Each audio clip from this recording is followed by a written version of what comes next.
मुश्किलों से भाग जाना आसान होता है, हर पहलू जिंदगी का इम्तिहान होता है। मुश्किलों से भाग जाना आसान होता है, हर पहलू जिंदगी का इम्तिहान होता है। डरने वाले को मिलता कुछ नहीं जिंदगी में, लड़ने वालों के कदमों में जहान होता है। जी हाँ, लड़ने वालों के कदमों में जहान होता है।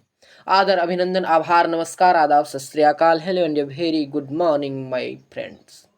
दोस्तों, आज का जो यह प्रमुख टॉपिक है अभिप्रेरणा, जिसका मतलब होता है मोटिवेशन। ये जो है बहुत ही ज़्यादा इम्पोर्टेंट टॉपिक है और इस टॉपिक पे आज हम लोग चर्चा करने वाले हैं कि मोटिवेशन होता क्या है, मोटिवेशन हम लोग कहते हैं किसको हैं, और यह व्यक्ति को मोटिवेट होने के लिए, अभिप्रेरित होने के लिए किन किन चीज़ों का सहारा लेना पड़ता है। तो आइए शुरू करते हैं आज का यह खास वीडियो, अभिप्रेरणा, मोटिवेशन। वीडियो के लास्ट तक बने रहिएगा और जानिए आप भी यह अभिप्रेरणा के बारे में। दोस्तों, कहते हैं कि अभिप्रेरणा जो है वह अंग्रेजी शब्द मोटिवेशन का हिंदी पर्याय है। अभिप्रेरणा जो है वह मोटिवेशन शब्द का हिंदी पर्याय है, जिसका अर्थ होता है प्रोत्साहन। क्या होता है दोस्तों? प्रोत्साहन। और ये जो मोटिवेशन है यह लैटिन भाषा के दो शब्दों से मिलकर बना होता है। ये जो शब्द है हमारा मोटम, जिसको हम लोग बोलते हैं, और मोटम का अर्थ होता है गति प्रदान करना। तो दोस्तों, ये जो अभिप्रेरणा है, यह को सवाल पूछा जाएगा ऑब्जेक्टिव अगर, तो ये इसकी उत्पत्ति कहाँ से हुई है? लैटिन भाषा के मोटम शब्द से हुई है। ये यहाँ पे एक आपका सवाल बनता है। उसके बाद हम लोग आगे बढ़ते हैं।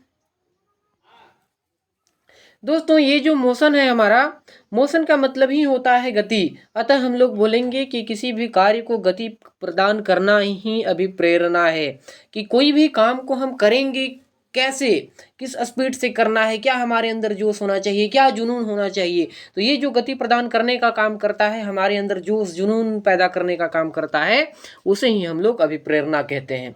या अगर दूसरे भाषा में कहा जाए तो अभिप्रेरणा एक ऐसा प्रेरक या आंतरिक बल है। आंतरिक बल का मतलब अंदर से उत्पन्न होने वाली शक्तियां हैं, क्षमताएं हैं, जो व्यक्ति को उसके लक्ष्य या फिर निश्चित व्यवहार करने के लिए अग्रसर करता है।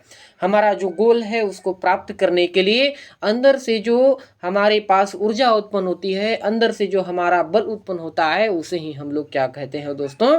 मोटिवेशन कहते हैं, अभिप्रेरणा कहते हैं या प्रेरणा कहते हैं।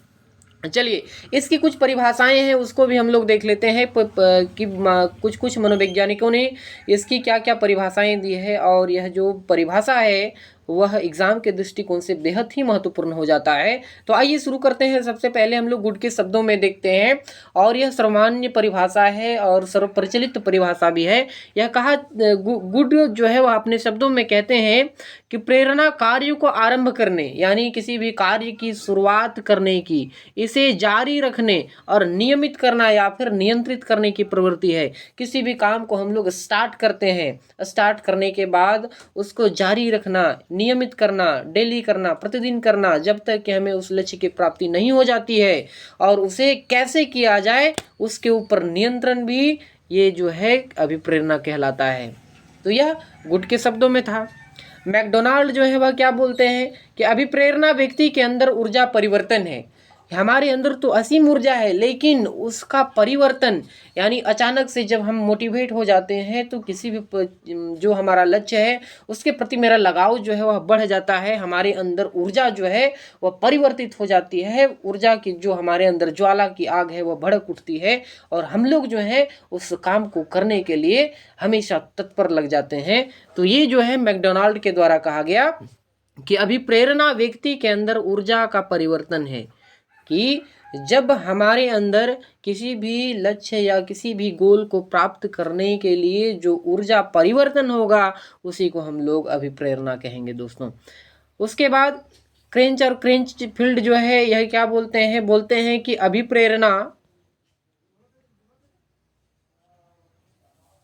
अभिप्रेरणा जो है दोस्तों वह क्या है, तो हमारे क्यों का उत्तर देती है। अभिप्रेरणा जो है वह हमारे क्यों का उत्तर देती है।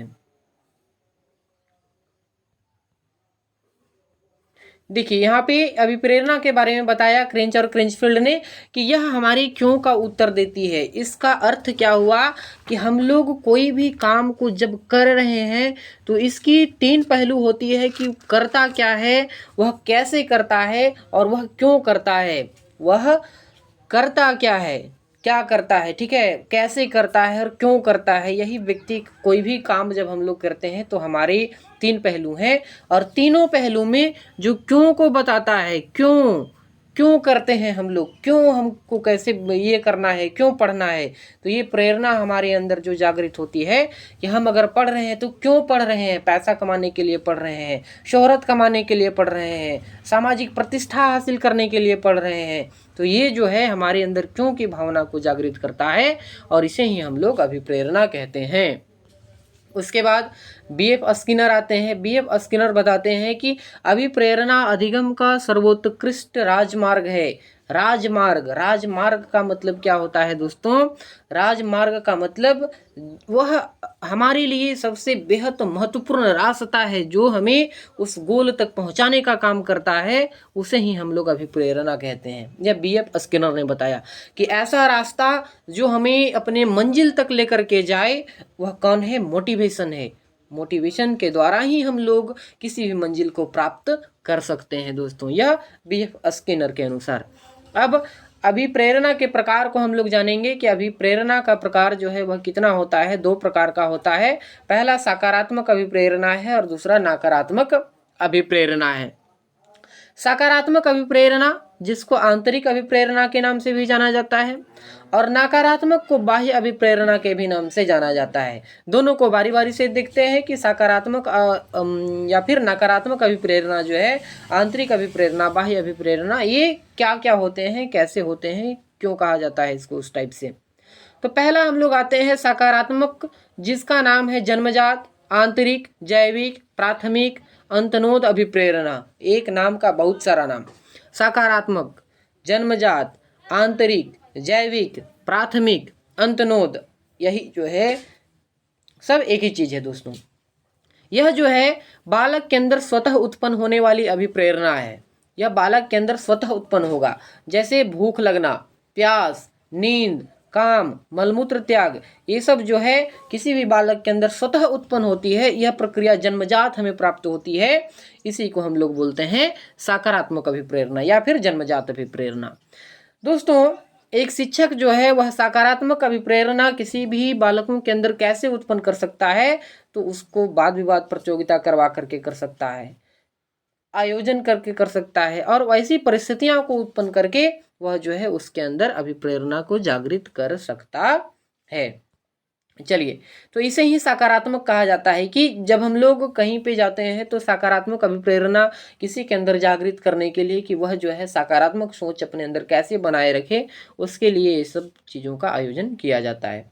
दोस्तों ये जो है बहुत ज़्यादा इंपॉर्टेंट पॉइंट है, इसको आप लोग नोट कर लीजिए कि इसे सर्वोच्च या फिर सर्वोत्तम अभिप्रेरणा कहा जाता है।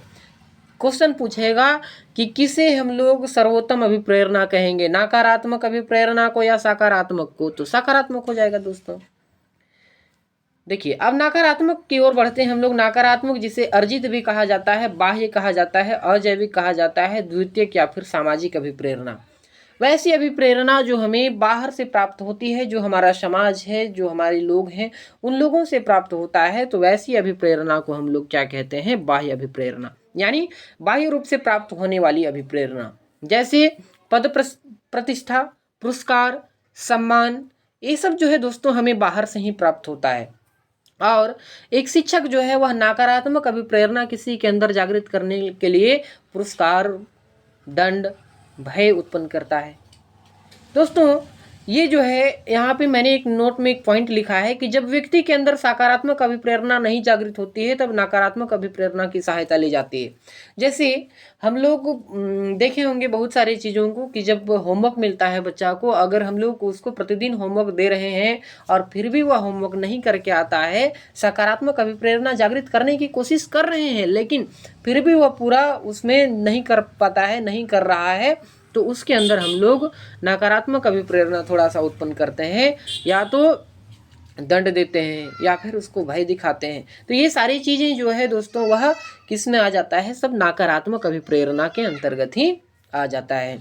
यानी जब सकारात्मक अभिप्रेरणा नहीं जागृत होती है तब नकारात्मक अभिप्रेरणा की सहायता ली जाती है। अब हम लोग विभिन्न मनोवैज्ञानिकों द्वारा अभिप्रेरणा के जो प्रकार बताए गए उसको हम लोग देखते हैं। अभी तक हम लोगों ने दो ही को देखा, सकारात्मक अभिप्रेरणा, नकारात्मक अभिप्रेरणा। अब अब्राहम मैस्लो जो है वह दो बताते हैं कि नहीं, अभिप्रेरणा जो है वह दो प्रकार का होता है। पहला होता है जन्मजात, यानी भूख, प्यास, नींद, भय, ये सब सारा चीज जो है, मलमूत्र त्याग वगैरह, ये सब सारा कुछ किस में आता है, सब जन्मजात है।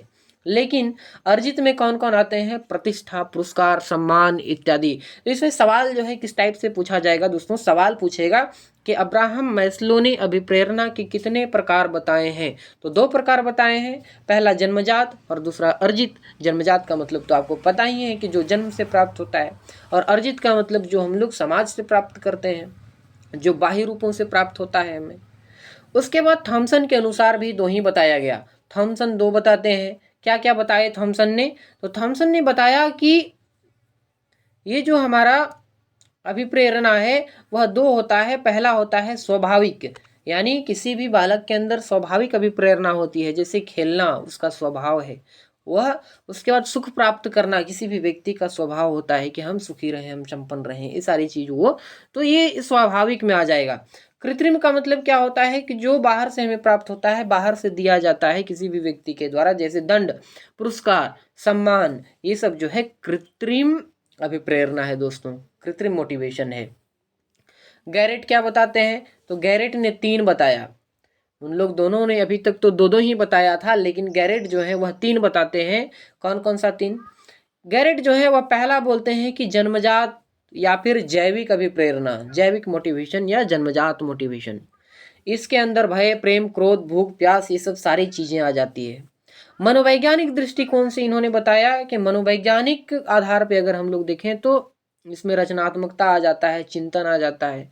और तीसरा बताया सामाजिक, तीसरा जो बताया वह बताया सामाजिक। सामाजिक में हमें प्रतिष्ठा, सम्मान, आत्म सुरक्षा, आत्म प्रदर्शन, ये सब सारी चीजें जो है वह सामाजिक मोटिवेशन के तहत आता है दोस्तों। यह हमें कहाँ से प्राप्त होता है, तो एक समाज से प्राप्त होता है। मनोवैज्ञानिक वाला कहाँ से प्राप्त हो रहा था, तो हमारा जो मन का विज्ञान था, हमारा जो मन था, हमारा जो व्यवहार था, उससे उत्पन्न हो रहा था। चलिए अब हम लोग इसकी विशेषताओं को देख लेते हैं कि इसकी कौन कौन सी विशेषताएं हैं। अभिप्रेरणा, पहला हम लोग देखते हैं कि अभिप्रेरणा जो है वह अधिगम का मुख्य चालक है, हृदय है, पथ प्रदर्शक है, सर्वोत्तम सोपान है और सर्वोत्कृष्ट राजमार्ग है। यानी किसी भी अधिगम का, किसी भी सीखने की प्रक्रिया का, किसी भी लक्ष्य की प्राप्ति का मुख्य चालक जो है वह अभिप्रेरणा है। कौन है दोस्तों, अभिप्रेरणा है। अभिप्रेरणा जो है वह हम लोगों को, जैसे कि मान के चलते हैं कि भूख लगा हुआ है, तो भूख लगा हुआ है तो व्यक्ति जो है वह उसके लिए क्या चाहिए हुआ कि खाना ढूंढेगा, खाना ढूंढेगा, उसको फिर खाएगा। ये जो है मुख्य चालक है, उसको वहां तक लेकर के जाने का काम करता है। हृदय, हृदय भी है, पथ प्रदर्शक है, रास्ता दिखाने वाला है, सर्वोत्तम सोपान, सर्वोत्कृष्ट राजमार्ग है, वैसा राजमार्ग जिसके थ्रू हम लोग अपने लक्ष्य को प्राप्त कर सकते हैं।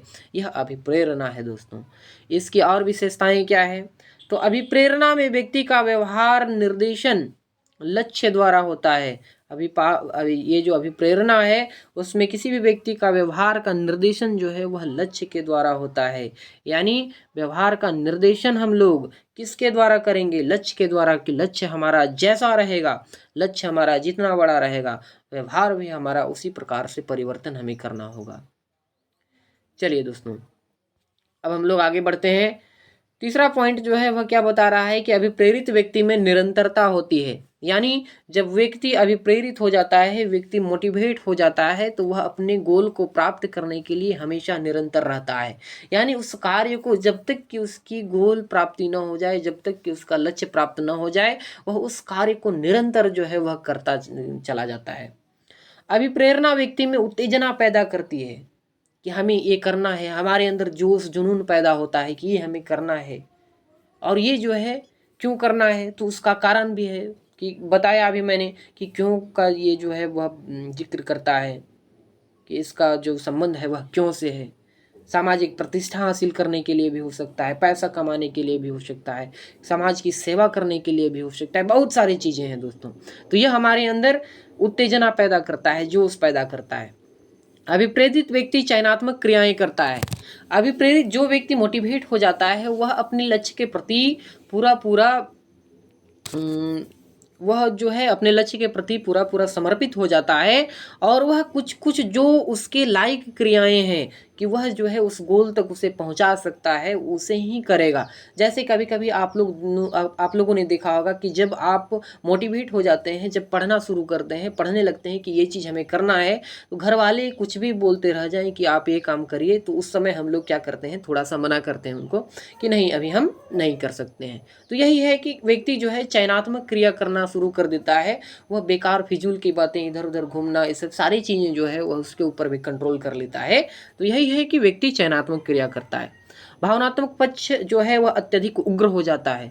भावनात्मक पक्ष उग्र हो जाने इसका मतलब क्या है कि वह जो है जिस कार्य के लिए लगा हुआ है उस कार्य के प्रति पूरा समर्पित हो जाता है, अपना तन मन सारा कुछ उसी में लगा देता है, पूरा उग्र होकर के ये करता है, पूरा मन लगा करके। तो इसी को हम लोग बोलते हैं कि भावनात्मक पक्ष जो है वह अत्यधिक उग्र हो जाता है। तो इतनी सारी इसकी विशेषताएं थे दोस्तों। विशेषताओं को हम लोगों ने देखा कि किस प्रकार से यह जो है निरंतरता उत्पन्न करती है, उत्तेजना पैदा करती है, व्यक्ति कैसे चयनात्मक कार्य करता है, ये सब सारी चीज़ों को। अब अभिप्रेरणा जो है वह आता कहाँ से है, मोटिवेशन आता कहाँ से है, इसका अंश क्या है, इसका संगठक क्या है। तो दोस्तों 4 ऐसे हम लोग जानते हैं, लेकिन मुख्य रूप से 3 की ही चर्चा जो है वह की जाती है। पहला आवश्यकता, जिसको हम लोग नीड बोलते हैं। चालक प्रनोदन या अंतर्नोद, जिसको ड्राइव बोला जाता है। और तीसरा जो है उद्दीपक, प्रोत्साहन या फिर इंसेंटिव बोला जाता है। और चौथा जो है अभिप्रेरक यानी मोटिव। बारी बारी से देखते हैं हम लोग आवश्यकता क्या है, चालक क्या है, उद्दीपक क्या है, अभिप्रेरक क्या है, सारी चीज़ों की चर्चा करते हैं। तो आवश्यकता जो है वह मुख्य रूप से प्राणी में 2 तरह की आवश्यकताएं पाई जाती है। पहला तो जैविक आवश्यकता और दूसरा जो है सामाजिक आवश्यकता। यानी जैविक आवश्यकता का मतलब क्या हुआ कि हमारा जो जन्म के समय से ही प्राप्त हो जाता है जो आवश्यकता जो हमें चाहिए होती है, जैसे हमें भूख लगता है, प्यास लगती है, काम, आदि ये जो है ये सब जैविक आवश्यकता है। ये जो सब जो है वह सारी जैविक आवश्यकताएं हैं। लेकिन प्रतिष्ठा, सुरक्षा, प्रभुता आदि सामाजिक आवश्यकताएं कि हमें समाज जो है वह एक प्रतिष्ठित व्यक्ति माने, हमें समाज सुरक्षा प्रदान करे, हमें ये सब सारी चीज़ें जो है वह सामाजिक दृष्टिकोण से अच्छा माना जाए। तो ये सारी चीज़ें जो है वह सामाजिक आवश्यकता के अंतर्गत आता है। शरीर में भोजन के अभाव से भोजन की आवश्यकता तथा पानी के अभाव में हम लोग पानी की आवश्यकता उत्पन्न होती है ना। जब हम लोगों को भूख लगता है तो भोजन की आवश्यकता होती है, जब प्यास लगता है तो पानी की आवश्यकता होती है। इसी प्रकार जब हमें प्रतिष्ठा के अभाव में प्रतिष्ठा की आवश्यकता होती है, सुरक्षा के अभाव में सुरक्षा की आवश्यकता होती है। अतः हम लोग कह सकते हैं कि किसी इच्छित वस्तु के अभाव को ही आवश्यकता कहते हैं। किसी इच्छित वस्तु के अभाव को ही आवश्यकता कहा जाता है। और आवश्यकता होने पर व्यक्ति क्रिया करने के लिए प्रेरित हो जाता है कि ये जो हमारा आवश्यकता है, जैसे हमें भूख लगी तो ये हमारा जो है वह आवश्यकता हो गया। लेकिन जब भूख लगी तो हम खाना खाने के लिए प्रेरित हुए कि हम खाना को खाएंगे और अपनी भूख को मिटाएंगे। उसके बाद चालक जो है वह क्या होता है, चालक प्रनोदन जो है, जब हमें भूख लगी ये हमारा आवश्यकता हो गया। अब आवश्यकता से प्रनोदन जन्म लेता है। कैसे जन्म लेता है आवश्यकता से प्रनोदन? प्रनोदन प्राणी की वह तनावपूर्ण अवस्था है जो किसी आवश्यकता से जन्म लेती है। जैसे शरीर में भोजन के अभाव से भूख उत्पन्न होता है। भोजन के अभाव से हमारे शरीर में अगर भोजन की कमी हो गई तो हमें भूख उत्पन्न होगी। क्या उत्पन्न होगी? भूख।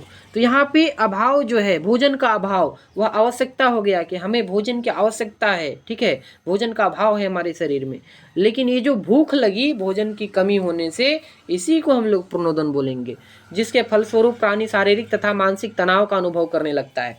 अगर हमें खाना नहीं मिले तब क्या होगा? तो प्राणी जो है वह शारीरिक रूप से, मानसिक रूप से तनावग्रस्त हो जाएगा, तनाव अपने आप को टेंशन में आ जाएगा।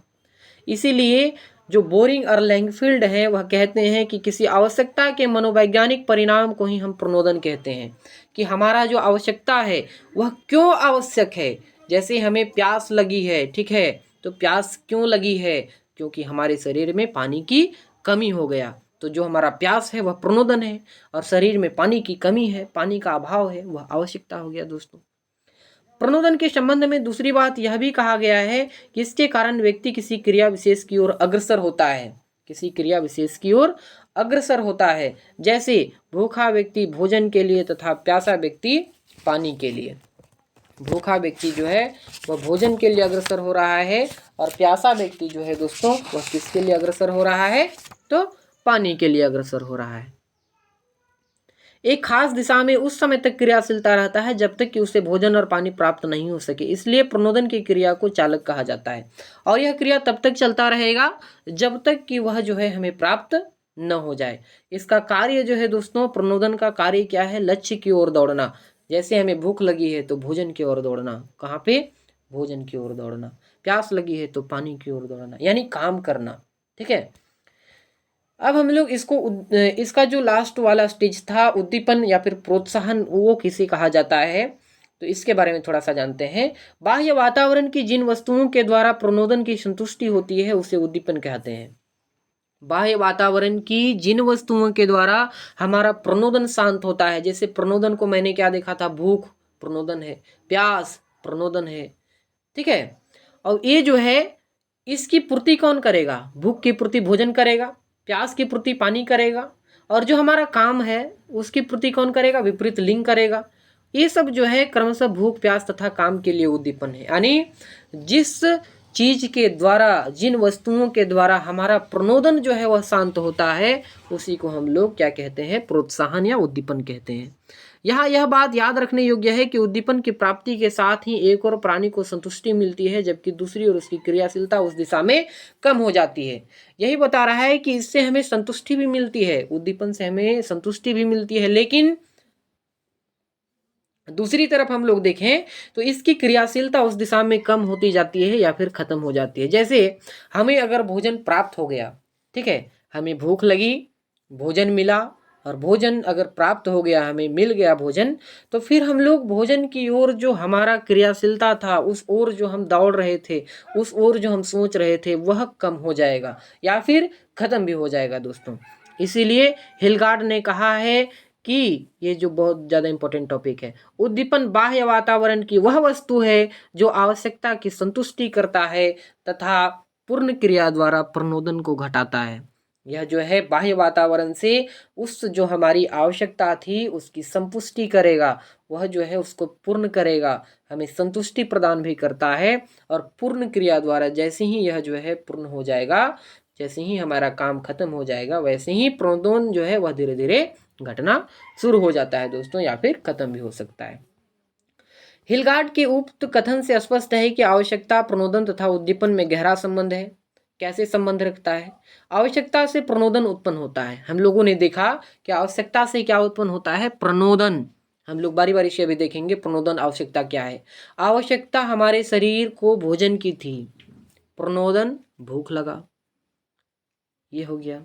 आवश्यकता हमारे शरीर को थी पानी की, आवश्यकता हमारे शरीर को पानी की थी, तो हमें लगा प्रणोदन, प्यास उत्पन्न होता है। और उद्दीपन की प्राप्ति से आवश्यकता समाप्त हो जाती है। और जैसे ही हमें अपना ये जो उद्दीपन है, जैसे भूख लगा तो भोजन मिला, भोजन उद्दीपन है, इसकी प्राप्ति हो जाती है। प्यास प्रणोदन है, तो प्यास का ये जो हमारा पानी है वह उद्दीपन है, और जब पानी की प्राप्ति हुई तो हमारा आवश्यकता जो है समाप्त हो जाता है, तथा प्रणोदन का तनाव भी कम हो जाता है। कि प्रणोदन यानी भूख प्यास काम, ये सब सारी चीज धीरे धीरे कम हो जाते हैं, और इस प्रकार प्रेरणा का आरंभ आवश्यकता से होता है तथा इसका अंत उद्दीपन की प्राप्ति के साथ होता है। इसीलिए हम लोग कह सकते हैं कि ये जो मोटिवेशन है उसका आरंभ जो है वह आवश्यकता से होता है, और इसका अंत जो है वह उद्दीपन पर होकर आता है, उद्दीपन की प्राप्ति के साथ हो जाता है। इसे ही हिलगार्ड ने आवश्यकता प्रणोदन उद्दीपन सूत्र कहा है। यानी मोटिवेशन जो है वह नीड से स्टार्ट होकर के, जो हमारा मोटिवेशन है वह नीड से स्टार्ट होकर के उद्दीपन यानी इंसेंटिव पर जा करके वह पूरा पूरा खत्म हो जाता है। कम हो जाता है दोस्तों। और इसे ही हम लोग हिलगार्ड जो है वह क्या बोलते हैं, आवश्यकता प्रणोदन उद्दीपन सूत्र। देखते हैं हम लोग यह क्या है। देखिए ये हमारा सूत्र है m बराबर n प्लस डी प्लस आई, यानी मोटिवेशन जो है वह किसके बराबर है, नीड, उसके बाद ड्राइव और इंसेंटिव। दोस्तों ये तीनों चीज़ों को जब मिला दिया जाए अभिप्रेरणा बन जाता है। तीनों चीज़ों को हम लोग मिलाएंगे, आवश्यकता, चालक और उद्दीपन, तब बनेगा क्या चीज़ दोस्तों, अभिप्रेरणा। ये जो तीनों चीज़ें हैं यह मिला करके अभिप्रेरणा यानी मोटिवेशन बन जा रही है। यहाँ पे आप देख पा रहे होंगे ये जो हमारा मोटिवेशन है वह ये तीनों चीज़ों को मिलाने के बाद बना हुआ है। ठीक है, तो m बराबर n प्लस डी प्लस आई, इसको याद रखना है। चलिए हम लोग थोड़ा सा और क्लियर कर लेते हैं कि ये आवश्यकता, चालक और उद्दीपन, यह 3 पॉइंट से हमारा क्लियर हो जाएगा। आवश्यकता, प्राणी के शरीर में पानी की कमी। जब हमारे शरीर में पानी की कमी हो जाएगी तो हमारा ये जो चालक है, ड्राइव है, ये जो ड्राइव है, प्रणोदन है, वह क्या है दोस्तों, प्यास। प्रणोदन क्या हो जाएगा, प्यास। और प्रणोदन को पूरा करने के लिए क्या आएगा, प्यास लगी है तो पानी आएगा, पानी उसको मिटाएगा। वैसे ही भोजन की कमी हमारे शरीर की आवश्यकता है, भोजन की कमी हमारे शरीर की आवश्यकता हो जाएगी। ठीक है, कि भोजन की कमी हो गई है, फिर क्या करेगा कि जो प्रणोदन है वह भूख लगाएगा, इसको क्या लगाएगा, भूख लगाएगा। और उद्दीपन जो है वह हमें भोजन दे देगा। तो ये तीनों चीज़ जो है वह एक दूसरे से कैसे संबंध रखते हैं। शरीर को भोजन की कमी हुई, चालक भूख लगाया और उद्दीपन जो है वह भोजन दे दिया। वैसे ही शरीर को नींद की कमी हुई, नींद की जरूरत पड़ी। ठीक है, वो चालक जो है नींद, चालक जो है वह क्या प्रदान किया, नींद। अब नींद जो है सोने से आएगा ना दोस्तों, नींद जो है वह सोने से प्राप्त होगा। तो उद्दीपन जो है हमारा वह सोना हो जाएगा। चलिए अभी तक हम लोगों ने देखा इस सब सारी चीज़ों के बारे में कि मोटिवेशन होता क्या है, मोटिवेशन की परिभाषाएं क्या होती है, मोटिवेशन का जो विशेषता है वह क्या होता है, कि मोटिवेशन के अंग क्या होते हैं, मोटिवेशन जो है कैसे प्राप्त होता है, मोटिवेशन कहाँ से मिलता है। ये सब सारी चीज़ों को हम लोगों ने एक ही वीडियो में कवर करने का प्रयास किया। दोस्तों अगर वीडियो पसंद आया होगा तो प्लीज़ मेरे चैनल को सब्सक्राइब ज़रूर कीजिएगा और बेल आइकन को भी प्रेस कीजिएगा, ताकि मैं जब भी वीडियो अपलोड करूं तो आपको पता चले और आप उस वीडियो को आसानी से देख पाएँ। तो आज के लिए बस इतना ही। बहुत बहुत धन्यवाद, बहुत बहुत आभार। मिलते हैं एक अगले क्लास में एक नए अंदाज के साथ, एक नए वीडियो के साथ। जय हिंद दोस्तों।